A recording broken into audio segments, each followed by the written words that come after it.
Assalamualaikum warahmatullahi wabarakatuh. Bismillahirrahmanirrahim. Allahumma ya Allah ihdinas siratal mustaqim siratal ladzina an'amta 'alaihim ghairil maghdubi 'alaihim waladdallin amin. Allahumma shalli wa sallim ala habibika Mustafa Muhammad wa ala alihi wa sahbihi wa barik wa sallim amma ba'du. Yang sangat saya hormati Mustasyar PBNU sekaligus Wakil Presiden Profesor Dr. Ma'ruf Amin. Yang saya hormati Rais Am PBNU, Rais Am NU Kiai Haji Miftahul Akhyar, Ketua Tanfid PBNU yang juga masih pernah mbah sama saya, Kiai Haji Said Akil, yang saya tadi senang sekali marahnya, senang sekali girohnya, karena itu memang khas keluarga kami. Jadi kalau nggak kesampaian marah itu bagus. Jadi di antara sifatnya para nabi itu wayakhdufulillah, kalau agama nggak dapat apa tadi jatah ya, nggak tahu saya maknanya itu. Jadi kan wayakhdufulillah wayardoliridho. Semua yang saya hormati, ini ada Ibu Menteri Ibu Ida Fauzia, ada Gubernur Jatim Ibu Khofifah, yang sangat saya hormati keluarga besar Mbak Wahab Hasbullah. Di sini secara berurutan ada Nyai Mutmainnah, ada Nyai Mahfuzah, ada Nyai Hizbiyah, ada Nyai Mujidah. Yang sangat saya hormati Kiai Haji Hasib, Kiai Haji Rokib, semua yang saya hormati para santri, para alumni. Alhamdulillah tadi acaranya banyak sekali, jadi saya nanti ngaji insya Allah 15 menit. Karena menurut saya solusi bangsa ini itu mudah sekali kalau mau niru Mbah Wahab. Saya kemarin ditilihi Gus Hasib, saya tidak bilang bertamu, karena kalau tamu itu seakan-akan saya yang jadi tujuan, tapi niliilah karena beliau orang sepuh. Kemudian beberapa hari dikasih paketan buku beliau tentang Mbah Wahab, buku dari beliau tentang Mbah Wahab. Tapi sebetulnya saya tahu banyak tentang Mbah Wahab tanpa buku itu, karena Mbah Maimun, guru saya, juga bapak saya, Kiai Haji Nur Salim sering cerita. Kiai Wahab itu pedagang, juga ulama, juga politikus, juga pahlawan. Kita sebetulnya melihat itu sederhana, hanya sederhana dalam pikiran ulama. Jadi pernah suatu ketika Sayyidina Ali itu marah besar ketika melihat umat Islam itu pasif itu udah aktif. Sehingga beliau marah besar di antara kalimatnya itu, karena ini tengah-tengah kalimat langsung pakai fa'ataf atau fa'tafrek atau apa sajalah, nanti terserah santri-santri yang ngi'rab. Fakubhan lakum hina sirtum gharadun yurma. Jadi umat ini akan buruk sekali ketika posisinya itu objek yang jadi sasaran tembak atau sasaran perasan pihak lain. Ketika misalnya haji itu bagus prospek, nanti ujung-ujungnya yang bikin sajadah kadang orang sana, mau bilang kubu sebelah, nanti sensitif secara politik. Nanti ketika umat Islam punya kebutuhan pakaian ihram besar, juga yang produk kadang orang lain. Begitu seterusnya, sehingga setiap kebutuhan kita pun yang produk itu orang lain. Sehingga Mbah Wahab berpikiran sampai impor mori, pas itu kain putih. Begitu juga traveling, ketika umat Islam butuh mudah pergi ke Mekah untuk haji dan umrah. Juga bironya itu kadang orang lain, zaman itu Hindia Belanda, sehingga beliau dulu sudah mendirikan semacam biro haji.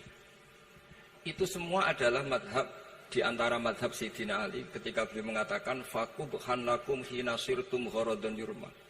Buruk sekali kamu di mana-mana ini jadi objek. Misalnya kira-kira ginilah, kalau kolnya Mbah Wahab itu ada 10.000 santri dan semuanya karena keluarga kiai itu dermawan, sama Bu Mujidah dikasih makan semua.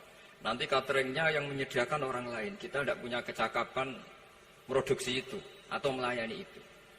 Sehingga perdagangan Mbah Wahab dalam tradisi keulamaan itu dimaknani sebagai supaya kita ini jadi aktor, baik di perdagangan, di politik, maupun dalam solusi urusan-urusan publik. Misalnya sekarang ada problem apalah, sebetulnya solusinya gampang sekali. Ketika kita minus atau ketika kita tidak berkecukupan, mulai dulu ulama itu solusinya gampang. Pernah suatu Abdul Qasim Al-Junaidi atau siapa sajalah, ini karena polanya sama, menyuruh muridnya, saya tolong belikan ikan.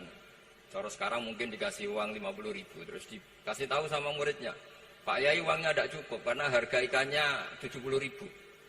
Terus kata gurunya, beri lebih murah lagi. Uang 50 aja tidak cukup, kok cari yang lebih murah. Kata beliau, arkhisuhu bitarki. Ya bikin murah karena kamu tidak berkeinginan. Jadi nggak usah belikan katanya. Ini penting sekali karena dulu ada solusi, masyhur itu makalahnya Imam Syafi'i itu. Kata beliau, fa innal ghina anisya'ila bihi. Kalau kamu ingin tidak tergantung sesuatu, maka hindari sesuatu itu. Jangan memaksakan memenuhi sesuatu itu dengan memaksakan, tapi hindari sesuatu itu. Saya misalnya, kalau nuruti kepengin misalnya, kalau saya dengan nafsu serakah saya, mungkin saya ingin punya mobil mewah, ingin apa saja. Tapi itu membuat saya tersiksa karena harus menyediakan ini itu. Ya sudah, tidak usah ingin. Sehingga mudah sekali, makanya kata ulama dulu, fa'innal ghina anisya'la bihi. Untuk menjadi berkecukupan, usahakan banyak hal yang tidak Anda butuhkan. Semakin banyak hal yang kita butuhkan, maka kita akan tergantung akan sesuatu itu. Makanya banyak ilmuwan, saya sering diskusi sama pakar-pakar sama ilmuwan. Apakah negara Amerika itu negara yang kuat? Banyak ilmuwan yang berpikir itu ilmuwan politik, bukan tasawuf. Berpikir negara paling lemah itu ya kayak Amerika. Karena semakin powernya kuat, ketergantungannya semakin kuat. Untuk memenuhi kebutuhan listrik harus begini, untuk kebutuhan minyaknya harus ini. Semakin kita kuat, maka ketergantungan akan sesuatu semakin banyak. Jadi ibarat orang yang punya Alphard sama yang enggak kayak mana? Ya kayak yang enggak, karena kebutuhannya ada banyak. Artinya dalam kondisi krisis, ulama masih punya solusi, yaitu al-ghina itu anisya'la bihi. Jadi usahakan ketercukupan itu karena menghindari kebutuhan-kebutuhan yang tidak primer, yang tidak prinsip. Bukan memaksakan semuanya terpenuhi. Karena kita ini ulama. Dulu ketika sebelum ada negara, belum ada TNI, itu ulama punya cara untuk melawan Belanda. Karena mereka terbiasa punya loyalis, punya muhibbin, punya ghirah, punya strategi. Sehingga Belanda itu kesulitan ngadep ulama. Apalagi mereka terus ke Mekah, ketemu komunitas internasional yang semuanya berfatwa bahwa penjajahan harus dilawan. Itu luar biasa. Belum ada negara, nggak ditopang negara, kemudian tetap bisa melakukan perlawanan. Coba kalau dulu ngelawan nunggu, wah saya mau ngelawan penjajah kalau saya diangkat jadi TNI, saya mau ngelawan kalau saya punya otoritas yang disahkan negara, itu ribet, negara belum terbentuk. Makanya ini saya tidak akan ngaji lama-lama, tapi saya akan cerita khas Mbah Wahab sesuai riwayat yang saya dapatkan dari guru-guru kami, bahwa beliau tadi seperti yang dikatakan Pak Said, membina dan menyebarkan NU kemana-mana tanpa uang proposal. Nggak kebayang saat itu proposal kepada siapa, negara sendiri masih susah. Lalu mau diajukan kemana? Terus yang mau tanda tangan itu ya siapa? Jadi yang saya tahu tadi, yang penting kita niru sesuai yang diidam-idamkan tadi Sayyidina Ali. Jangan sampai kalian itu menjadi gharadun yurma. Ada apa saja orang lain yang memikirkan labanya, kita yang jadi objek. Sehingga zaman itu kita terima kasih semua sama Mbah Hashim, sama Mbah Wahab. Karena ini zuriyatam ba'duha min ba'd. Kita tahu Mbah Wahab putra Mbah Hasbullah, punya ibu Nyai Fatimah, terus sampai Mbah Abdus Salam ya. Kemudian Mbah Hashim punya ibu Halimah, punya abah lagi siapa setelah Halimah itu Lainah ya. Terus Mbah Abdus Salam, jadi ini zuriyatam ba'duha min ba'd. Kalau dalam tulisan itu sampai Mbah Abdul Jabbar bin Ahmad bin Mbah Sambu. Memang Mbah Sambu punya beberapa saudara, diantaranya ada yang namanya Mbah Yusuf, itu yang melahirkan keluarganya Mbah Ahmad Siddiq Jember, Mbah Siddiq Jember. Ada yang Abdul Halim yang melahirkan keluarga Lasem, termasuk saya itu lewat jalur Mbah Abdul Halim. Jadi zuriyatam ba'duha min ba'd. Dulu semua orang zaman Rasulullah SAW itu dilatih jadi aktor, jadi subjek. Sehingga orang yang miskin pun ketika perang Tabuk, perang Dzatil Usrah, itu semua menyumbang. Ada yang menyumbang emas yang enggak terkira, yaitu Sayyidina Utsman. Ada yang cerita, ya Rasulullah saya tadi malam buruh dan punya beras hanya 2 kilo. Yang 1 kilo saya sumbangkan jenengan, yang 1 kilo saya pakai untuk keluarga kami. Sekarang logikanya sederhana. Kalau orang miskin 3.000, pas itu anggap saja pasukannya misalnya 3.000. 3.000 nyumbang beras 1 kilo, itu artinya terdapat 3.000 kilo beras. Artinya apa? Orang Islam yang miskin membiayai dirinya sendiri untuk makan. Dan mereka adalah aktor heroik. Tapi kalau misalnya ini orang-orang miskin ini tidak mau urun rembuk, kemudian menjadi beban negara, maka yang harusnya dipakai senjata, dipakai beli sembako. Dulu zaman Nabi meskipun orang itu miskin, itu semuanya bersifat heroik. Sehingga perang Dhatul Usra itu perang paling dikenang Al-Quran. Nah, efek dari ingin memberi adalah tidak tamak. Makanya kalau dalam kitab tasawuf, itu orang pikir itu gak dikritik. Yang dikritik orang tamak. Karena orang menvonis orang lain kikir itu pasti karena berkeinginan mendapat. Kalau tidak berkeinginan mendapat, maka orang lain tidak akan kamu vonis sebagai kikir. Andai kan kita semua ingin memberi sumbangan kepada Indonesia, maka kita tidak akan menvonis pemerintahan kita tidak becus ngurmat kita. Meskipun pemerintah tentu berkewajiban ngurmat orang-orang miskin itu tentu. Tapi andai kan semua orang miskin berpikir ingin menyumbang pemerintah, maka tidak akan menyalahkan pemerintah ketika faktanya nanti suatu saat atau kapan saja, semoga ini tidak terjadi, itu tidak mampu menyumbang. Karena masyarakat kepikirannya memberi, bukan mendapat. Ini solusi-solusi yang diajarkan Rasulullah SAW yang disebut al-yadul ulya khairum minal yadis sufla. Jadi bahwa posisi memberi jauh lebih baik ketimbang posisi menerima. Sehingga ketika Allah mensifati orang baik itu siapa? Allah mensifatinya sederhana. Wa mimma razaqnahum yunfikun. Orang yang kepinginannya itu yang memberi. Itu dulu zaman Nabi, pas perang Khandaq, pas perang Tabuk, pas beberapa perang, itu orang yang paling miskin pun turun. Sampai orang-orang munafik mencibir, inna Allaha ta'ala la ghaniyun an sadaqati hadza. Allah tidak butuh sedekah hanya 1 kilo. Tapi coba efeknya dari sedekah 1 kilo itu tadi, misalnya orang miskin yang perang 3.000, itu semuanya memakan uangnya sendiri setidaknya enggak jadi beban negara. Terus mentalnya itu patriotik. Dari mental patriotik itu ketemu Belanda kayak apa, mereka bisa makan apa saja. Mulai ares gedang, mulai apa saja, yang penting halal. Karena mentalnya dari awal heroik. Tapi andaikan mereka mentalnya tomak, mungkin sudah mati. Karena, wah nunggu negara ngasih makan, proposal dulu, sedang mati. Tapi orang dulu enggak, karena heroik, inginnya memberi sehingga bisa mendapatkan solusinya sendiri. Ini solusi yang saya tawarkan, sebetulnya ini mudawwan. Artinya mudawwan itu ada di beberapa kitab, lihat di beberapa tafsir istilah perang Dhatul Usra, perang Tabuk atau perang apa saja itu memang zaman itu susah sekali. Itu menjadi solusi utama adalah setiap orang ingin bermental patriotik. Nah, kalau sudah orang bermental patriotik itu gampang, ukur apa saja itu gampang. Karena tadi dari 3.000 atau 1.000 atau apa saja pasukan, sampai ada yang urun tadi beras 1 kilo, tapi 1 kilo itu menjadi satu watak, satu karakter bahwa bangsa ini inginnya memberi sama negara, sehingga negara ini mudah merdeka. Coba kalau semua orang miskin zaman itu bermental ingin mendapat, ribut proposal, nyalakan ini, enggak didata miskin tersinggung, kan capek. Jadi ini memang zaman akhir ya, agak aneh, orang enggak didata miskin itu tersinggung. Kalau besanan nyari yang kaya, tapi kalau ada sumbangan nyari sebagai yang miskin. Jadi kalau tanya solusi khas ulama, kita belajar dari perang Dhatul Usra. Itu orang yang miskin, semuanya urun. Nah, barokahnya urun itu kemudian mereka bermental patriotik. Barokahnya patriotik, yang kaya, yang miskin, yang pinter, semuanya berkontribusi untuk menyumbang negara. Akhirnya negara ini bisa merdeka sebelum terbentuk TNI, sebelum terbentuk Polri. Karena tadi keinginan memberi, keinginan patriotik. Sehingga cerita buyut-buyut saya ketika Belanda atau apa Jepang, itu yang dicari di geladak saya itu ya kitab. Karena kitab ini dianggap sumber inspirasi mereka melawan Belanda. Dulu kita tahu masyarakat kita itu kalau ngerti Belanda itu dipanggil Doro, wis penjajah jadi diundang Doro. Itu kan terlalu dulu. Sehingga orang Arab itu kadang agak dengan tanda kutip mencibir kita. Kalau bahasakan negara jajahan itu mustakmarin. Negara yang perlu rame karena cara berpikir masih terbelakang. Wong penjajah kok dipanggil Doro.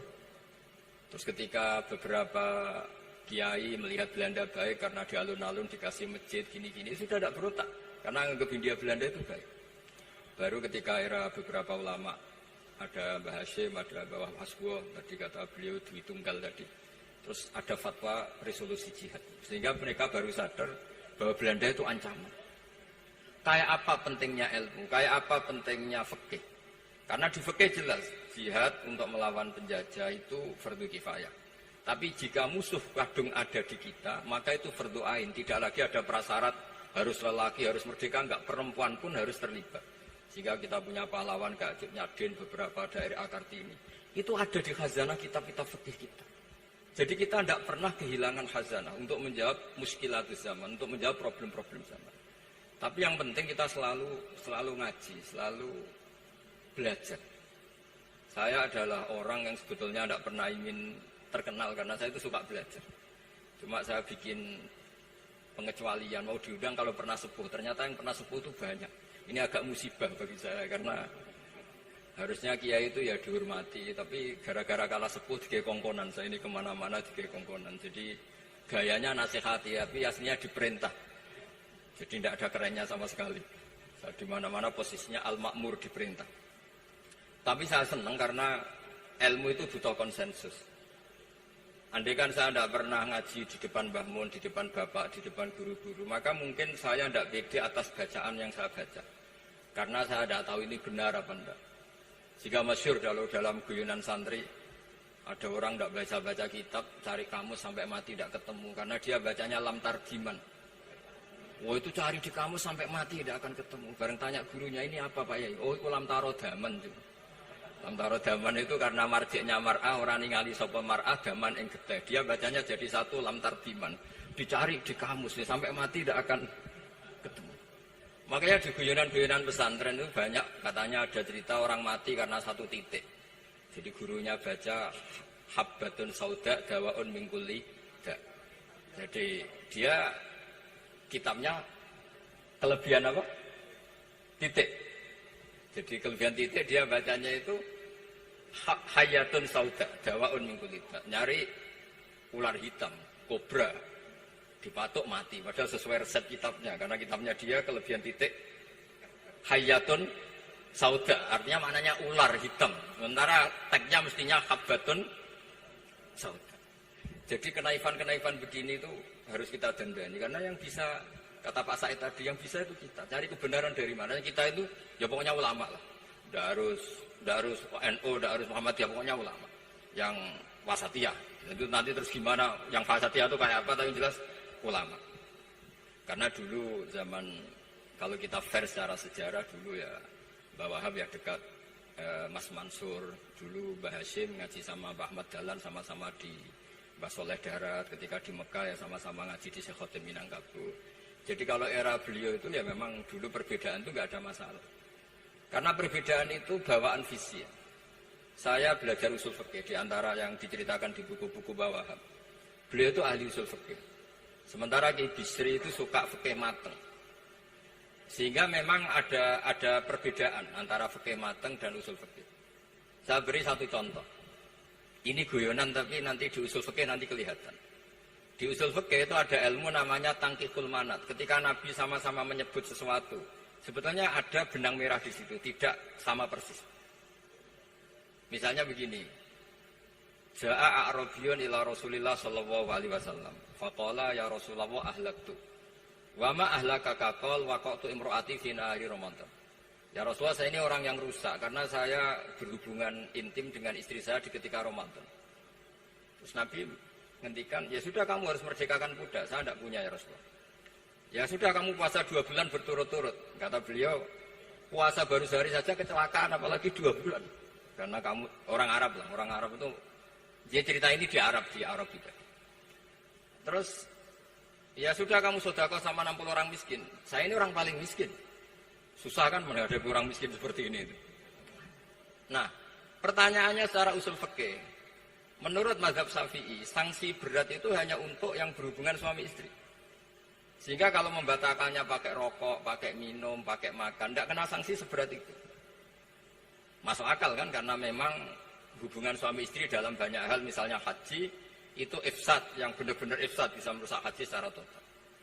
Tapi menurut Imam Malik, pikiran Imam Syafi'i itu dianggap aneh.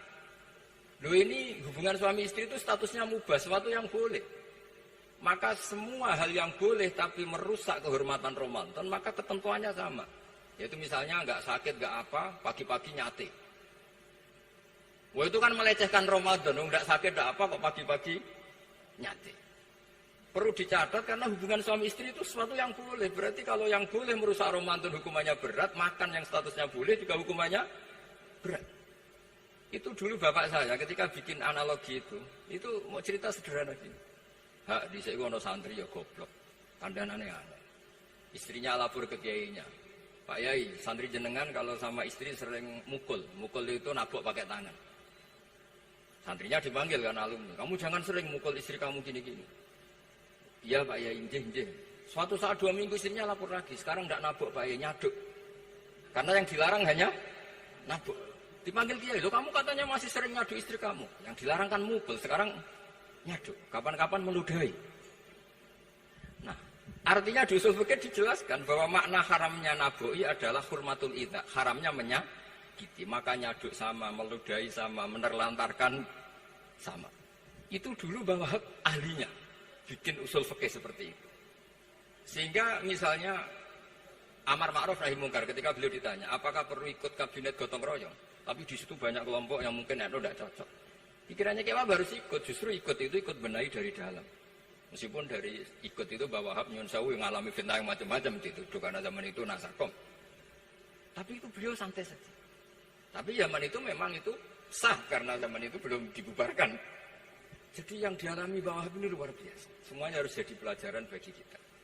Makanya jangan pernah meninggalkan ilmu yang bernama usul fikih. Karena fikih yang mateng itu cara basa Jawa ini akan kehilangan stok teks.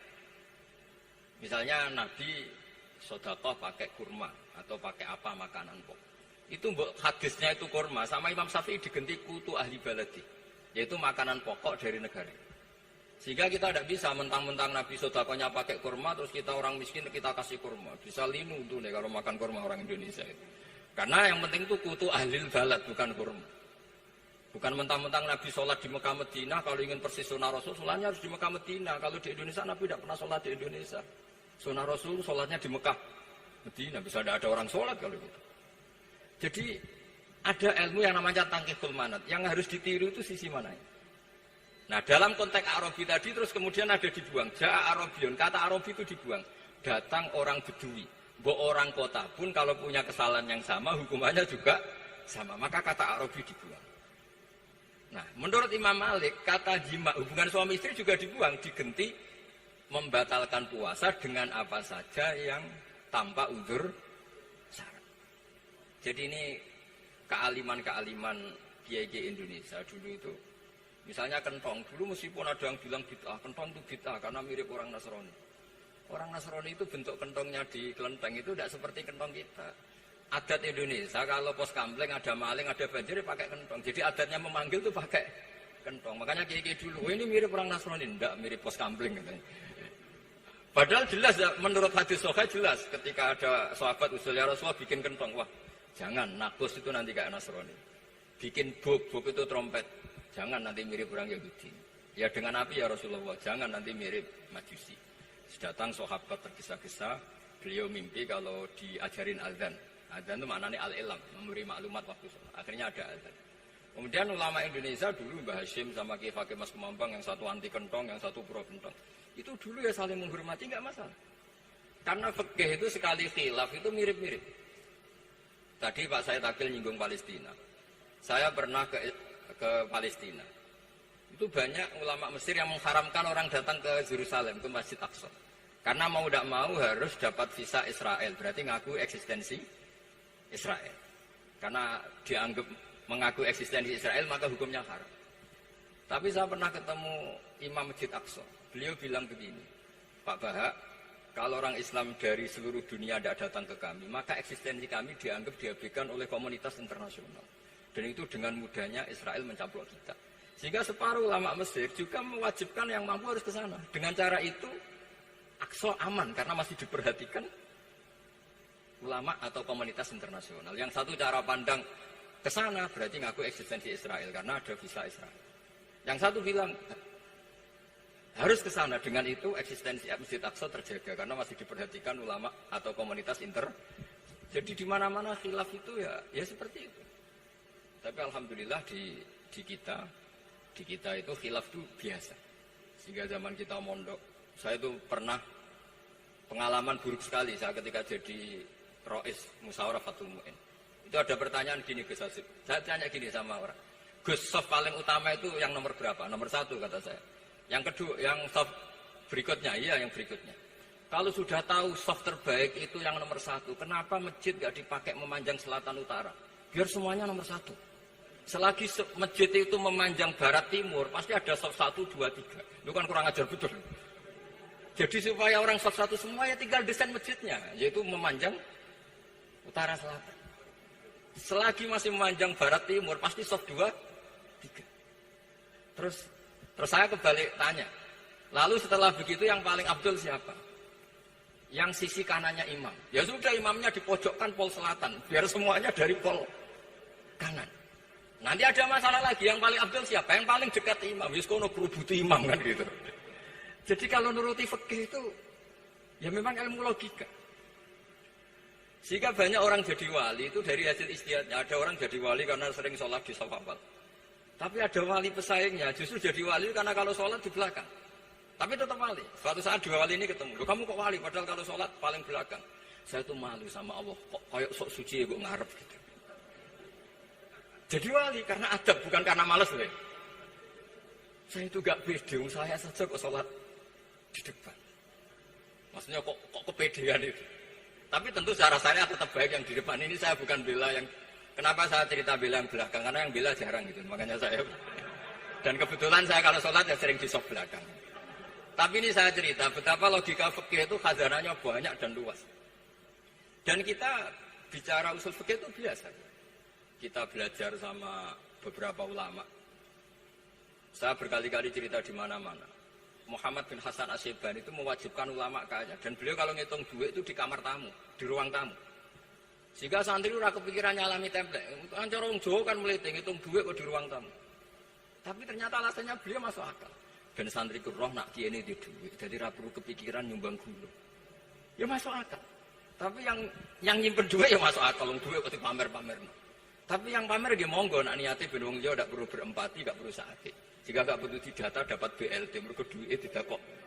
Ya, itu semuanya istihad. Assalamualaikum warahmatullahi wabarakatuh.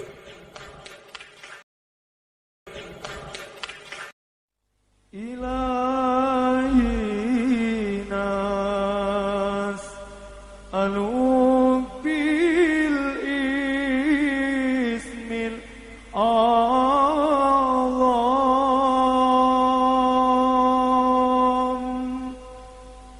wajahil mustafa farij alaina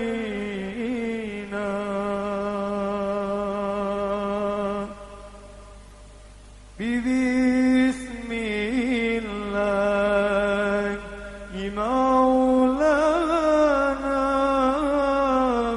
tadaina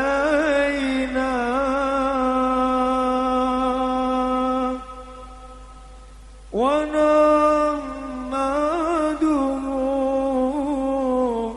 ala nama kufina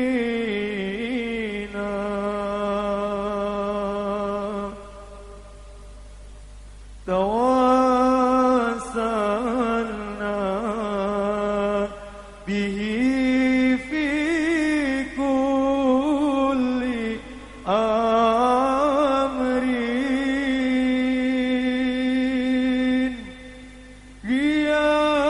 qiyasal khalqi rabbal alamin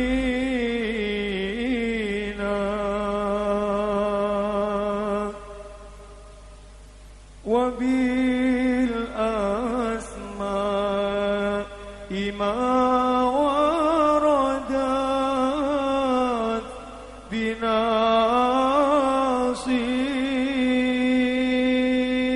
binasin wa ma fil ghaibi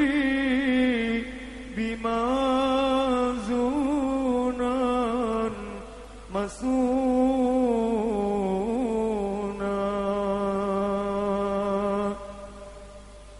bikulli kitabin anzalahu تعالى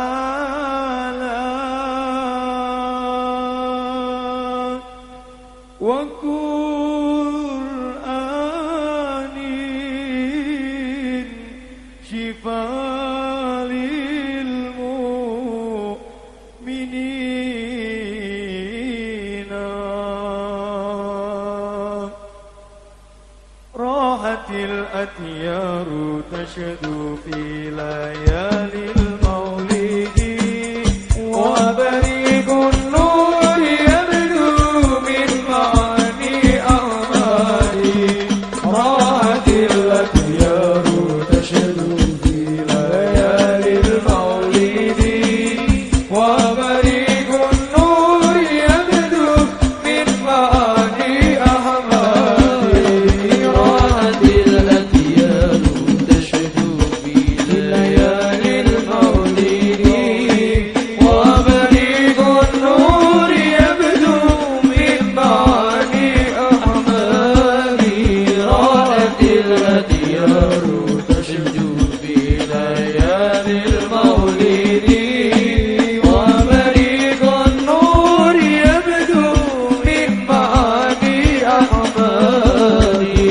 عبد الله ما أيهنا آمنا إبو الدنيا عبد المطالب ككنا أبو طالب pamannya Khadijah istri setia Fatimah putri tercinta semua bernasab mulia dari Quraisy ternama inilah kisah sama Rasul yang penuh suka duka inilah kisah sama Rasul yang penuh suka duka rahatil adyaru tashdu fi layalil maulidi wa bariqun nur yabdu min ma'ani ahmadi rahatil adyaru tashdu fi layalil maulidi wa bariqun nur yabdu min ma'ani ahmadi dua bulan di kandungan wafat ayahandanya tahun gajah dilahirkan yatim dengan kakeknya sesuai adat yang ada disusui lima 6 tahun usianya wafat ibu tercinta inilah kisah sang Rasul yang penuh suka duka inilah kisah sang Rasul yang penuh suka duka rahatil adyaru tashhadu fi layalil maulidi wa bariqun nur yabdu min ma'ani ahmadi rahatil adyaru tashhadu fi layalil maulidi wa bariqun nur yabdu min ma'ani ahmadi umur ke-30 mempersatukan bangsa saat meletakkan batu Hajar Aswad mulia dalam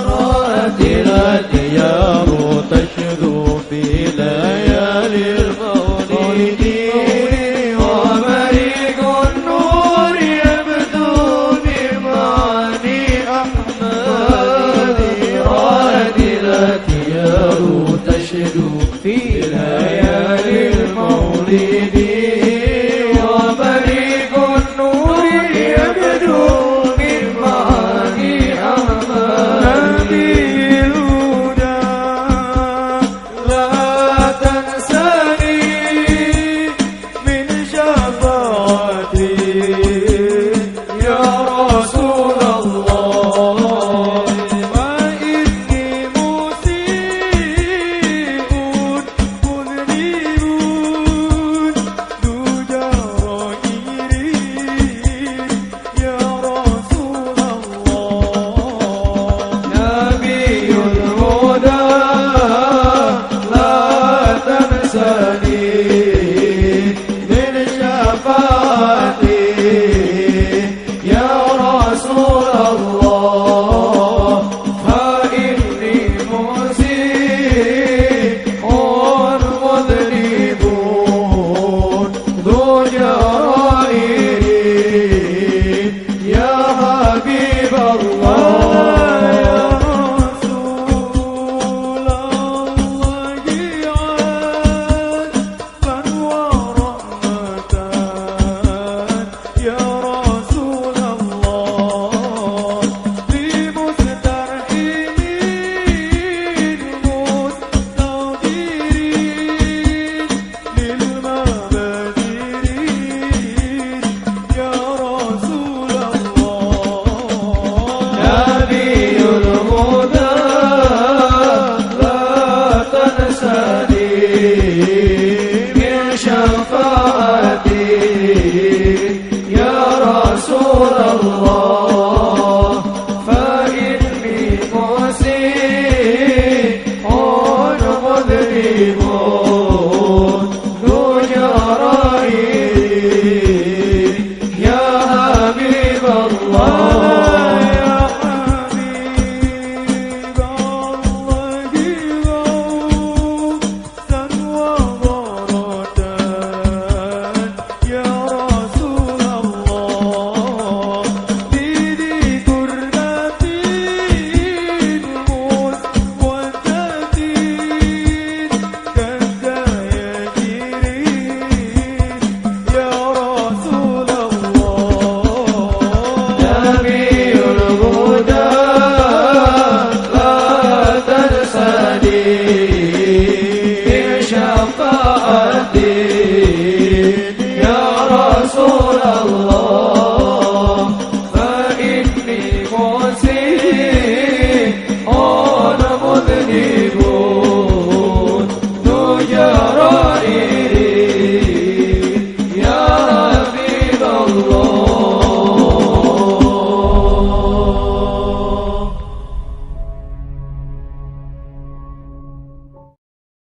قدم الله مقاصدنا وزال منا جميع الهام ببركة النور شفيعنا جود وفضل علينا قدم الله مقاصدنا وزال منا جميع الهام ببركة النور شفيعنا جود وفضل علينا بركة نور شفيعنا جود وفضل علينا طابت بذكر مشاربنا وجمعنا له علينا قدم